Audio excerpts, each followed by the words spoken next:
वसईत एका तरुणीवर जो आहे हल्ला करण्यात आलेला आहे, चाकूने हल्ला करण्यात आलेला आहे। एका तरुणाने जो मैत्रीच्या कारण देत हा हल्ला करण्यात आलेला आहे।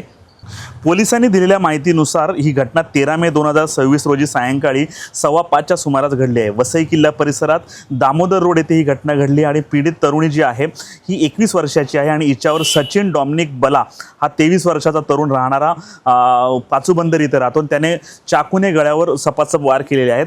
तक्रारदार गेहीन राजेश कपी यांनी वसई पोलिसांना दिलेल्या तक्रारीनुसार पीडित तरुणी आणि तक्रारदार यांच्यातील मैत्रीमुळे आरोपीने रागातून हल्ला केल्याचे सांगण्यात आले। या हल्ल्यात तरुणी गंभीर जखमी झाली असून तिच्यावर उपचार सुरू आहे। या प्रकरणी वसई पोलीस ठाण्यात गुन्हा दाखल करण्यात आलेला आहे आणि पुढील तपास करण्यात आलेला आहे। त्यामुळे हा संपूर्ण प्रकार मैत्रीच्या कारणातून घडलेला आहे आणि तरुणीची प्रकृती ही चिंताजनक आहे। तिच्या रुग्णालयामध्ये उपचार सुरू आहेत।